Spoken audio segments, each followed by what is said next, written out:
बेटी तुम मेरे लिए मेरी लाश से बढ़कर हो, बस तुम इस घर में रहो और आराम से रहो। मेरे बेटे को मुझ पर भरोसा है। क्या मतलब है? आपके बेटे को आप पर भरोसा है और आपका बेटा कौन है? बेटी तू परेशान क्यों होती हो? आसमान मेरा ही बच्चा है और तुम्हें यहाँ छोड़कर गया है। ये कहकर बूढ़ा बुजुर्ग बाहर निकल गए। मैं हैरान थी कि आसमान मुझे यहाँ छोड़कर कैसे जा सकता है, जबकि अभी तो मेरे बच्चे की पैदाइश का वक्त भी आने वाला था। पर मैं यहाँ पर सिर्फ और सिर्फ अपनी भूख की वजह से पहुंची थी। मेरा शोहर मुझे कमरे में बंद रखता तो मैं खाना पीना कैसे करती। पर अब ये बात समझ से बाहर थी कि एक बड़े बंगले से एक झोंपड़ी में बल्कि कच्चे मकान में आ गई थी। मैं इधर उधर देखती तो मुझे कोई ना कोई खेल रचा हुआ लगता था, क्योंकि ये मेरे शोहर का वालिद कैसे हो सकता है, जबकि मेरे शोहर ने अपने वालिद और भाई का कभी जिक्र ही नहीं किया था। ये काफी देर गुजर गई। बुरा आदमी से अगर मैं बात करना चाहती तो अभी वो बात नहीं करता था। इसका बस एक ही तरीका था, वो मुझे खुद ही अपने बारे में या आसमान के बारे में कोई ना कोई बात बता दे। वह कमरे में आया, शाम का वक्त था। मुझसे पूछने लगा कि तुम कहाँ रहती थी। मैंने कहा अगर मैं आपकी बहू हूँ, आपको ये तो मालूम होना ही चाहिए कि मैं आपकी बहू और बेटे कहाँ रहते हैं। बोले वो सब तो मैं जानता हूँ, पर तुम ये बताओ कि तुम्हारा बाप कहाँ है, माँ कहाँ है, क्या तुम अपने घर जाना चाहती हो? बुरा आदमी की बरकतें वाली बातें सुनकर मैंने सोच लिया, अंदाजा लगा लिया था कि ये वाकई एक अच्छा इंसान है, मेरा भला चाहता है। तब मैं इस बुरे के कदमों में बैठ गई। मैंने कहा अंकल जी, अब तो जानते हैं कि एक अकेली औरत का कोई घर कोई इज्जत नहीं होती है। मैं गलती से यहाँ आ गई हूँ तो आप मुझे यहाँ से निकाल दीजिए। मैं अपने घर वापस जाना चाहती हूँ। मैं जानती हूँ मेरे माँ बाप का घर कौन सा है। अगर आप मुझे गाड़ी पर बिठाएं तो मैं आराम से शहर पहुँच जाऊंगी। आपकी बहुत मेहरबान होगी। आप मेरे लिए ताउन कीजिए, मैं आपके लिए जिंदगी भर दुआएं करूंगी। वो बुरा मेरी बातें सुनकर हंसने लगा और बोला बेटी तुम यहाँ से कहाँ जाओगी? तुम अपने ही घर में हो। क्या मतलब? मैं अपने ही घर में हूँ। मैंने गुस्से से पूछा। लगता है कि इस बुरे को मेरी बात समझ नहीं आ रही। अरे बेटी मैं सादा सी बात कर रहा हूँ। तुम्हारे शोहर समान खुद तुम्हें यहाँ छोड़कर गया है। मैं इसका बाप हूँ, मेहरबान अली। मैंने कहा आप झूठ बोल रहे हैं। मेरा शोहर मुझे इस कच्चे घर में छोड़कर कौन जाएगा, और अब अगर इसके वालिद होते तो यहाँ क्यों रहते? मेरी बात सुनकर बूढ़े ने अपना सर पकड़ लिया और बोला चलो शाम को मैं तुम्हें तुम्हारे शोहर से मिलवा दूंगा। वो ही सारी बातें बता देगा कि तुम यहाँ क्यों हो। मैंने कहा ठीक है, अगर ऐसा है तो फिर मैं आपका इंतजार कर सकती हूँ। तब मैंने घर से बाहर जाकर घूमा फिर कर देखा। यह तो एक गांव वाला इलाका था। मैं शहर से गांव में पहुंच चुकी थी। यहाँ का हवा पानी सब ही अलग था। मेरा देखकर दिल बाग बाग हो गया। मैंने सोचा अगर मैं यहाँ रही तो अभी अच्छा ही होगा। अपने शोहर के बंद कमरे में कैदी बनकर अपनी सारी जिंदगी गुजारने से तो अच्छा था कि मैं इस घर में रहती और कुदरती माहौल में तो सांस लेती। पर इस बुरे आदमी पर मुझे अभी तक शक था। शाम हो गई थी मगर मेरा शोहर न आया।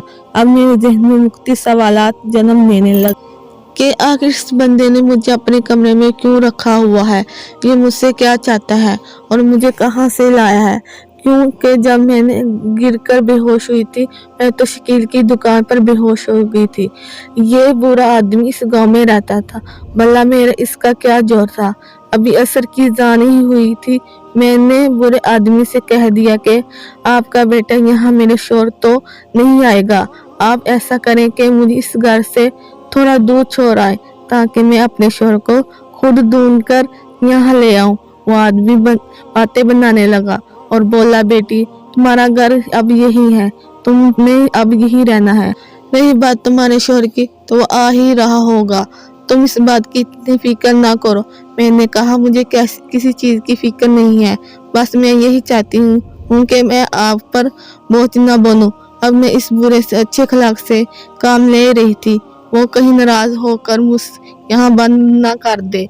मगर फिर जैसी शाम हो गई घर का दरवाजा खुला। और मेरा शोहर इस घर में दाखिल हुआ तो ये देखकर मेरी आंखें फटी की फटी रह गई। मेरा शोहर मुझे दूर दराज गांव में क्यों लाया था, ये बात मेरी समझ से बाहर थी। वो मुझे देखकर बड़ा खुश हुआ और कहने लगा, तुम यहाँ हो, खैरियत से हो, मेरी बड़ी खुशी है हो रही है। मैंने कहा, आप यहाँ कैसे आए? बोला कि बस जैसे तुम अपने शकीर की दुकान पर पहुंचेगी थी ऐसे ही मैं गांव में आ गया हूँ। क्यों, तुम्हें बुरा लगा क्या? मैं हैरान थी कि शकीर का नाम अभी मेरे शोहर को मालूम था। आपको कैसे पता कि मैं शकीर की दुकान पर गई थी? जब तुम्हें घर से निकली थी तो मैं तुम्हारा पीछा कर रहा था। तुम्हारे शकीर की सारी बातें मैं सुनी थी। मुझे तो यकीन नहीं आता था कि तुम इतनी बदकिरदार निकलोगी। मैंने तुम्हें घर में क्या बंद कर दिया? रूखी सूखी खाने की बजाय, शोहर का साथ देने की बजाय तुम घर से ही निकल पड़ी। मैंने कहा, अगर मेरा शोहर गरीब होता तो मैं जरूर रूखी सूखी खाती, पर आपने तो मुझे कमरे में बंद कर दिया था क्योंकि आप मुझ पर शक करते हो। मेरे शोहर ने कहा कि आज से तुम यहीं रहोगी। ये मेरा गांव वाला घर है, यहाँ पर मेरे रिश्तेदार भी रहते हैं। तुम यहाँ कैसे किसी को नहीं जानती हो। शहर में तो तुम हर दूसरे बंदे के साथ जान पहचान बना लेती हो। गांव के लोग भी मुखलिस और तमीजदार वाले भी। ये लोग तुम्हें अपने जैसा बना देंगे। तुम नहीं जानती कि गांव के लोग कितनी मुखलिस और गांव की औरतें कितनी बारकदार होती हैं। मैं चाहता हूँ कि जब तक बच्चा पैदा हो तो तुम यहीं रहो। मैं अपने शोहर की बातें सुनकर बहुत हैरान हुई थी। भला इतनी सी बात पर कोई मुझे इतनी बड़ी सजा कैसे दे सकता है?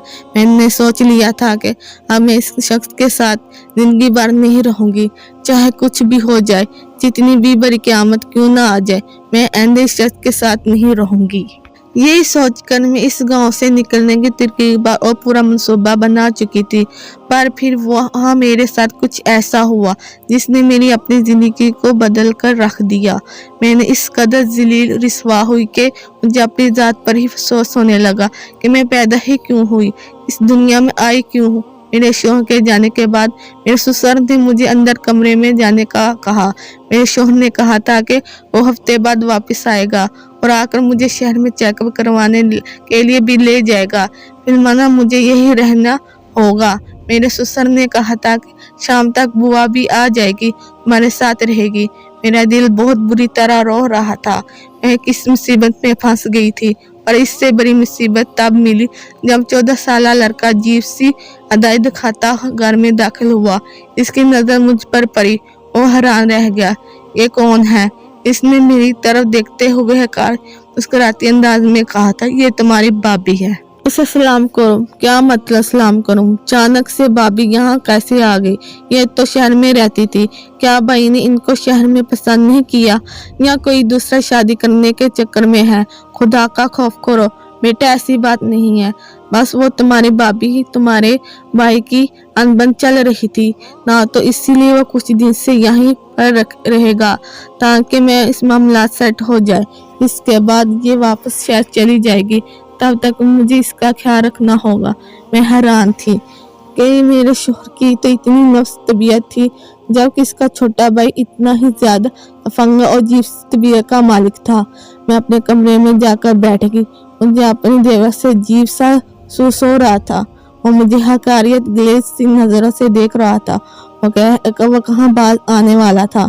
थोड़ी देर बाद मेरे कमरे में आ गया। मुझे सर से पांव तक देखकर बोला, आप तो काफी अमीर लगती हैं भाभी जी। आपने अपनी माँ के घर से खूब पैसे लाए होगा, तभी तो ये लाखों के जेवरात पहन के हैं। वो मेरे एक एक जेवर की तरफ इशारा कर रहा था। हाँ, बस ये मुझे मेरे शोहर ने ही दिए हैं। अगर इतनी मोहब्बत करते हैं भाई आपसे, तो आपको यहाँ क्यों छोड़ा? इन आपने कोई बुरी बात तो की होगी, आप पर शक करते हैं। भैया, ये बात तो मुझे अब्बा ने बता दी है, पर एक बात अब्बा ने आपको नहीं बताई होगी कि आपका देवर बहुत चालाक है। वो लड़का मेरे पास बैठे हुए बोला, और मेरे सारा का सारा जेवर उतार कर मुझे दे दो, वरना मैं ऐसी तबाही लाऊंगा कि तुम सोच भी नहीं सकती। क्या कर सकते हो? तुम पागल तो नहीं हो गए? मैंने अपने देवर की तरफ देखकर गुस्से से कहा, बस ठीक है, अब तुम देखना मैं ऐसा काम करूंगा कि तुम खुद जेवर लाकर मेरी झोली में रखोगी। मैं हैरान थी कि अब ये क्या करेगा, मगर मेरे शोहर को अगले ही दिन वापस गांव आना पड़ा। वो शहर से आए थे और मेरे देवर के बुलाने पर आए थे। मेरा देवर इस कदर बदतमीज और फसाद निकलेगा मैं सोच भी नहीं सकती थी। गांव का एक लड़का जिसकी उम्र तकरीबन 20 साल होगी, उसे गवाह बनाकर मेरे शोहर के सामने लाया और बोला, भाई आपकी बीवी तो हमेशा ऐसी ही रही है, लेकिन मुझे ये नहीं पता था कि गांव आकर भी वो लड़कों के साथ रस्म बढ़ाएगी।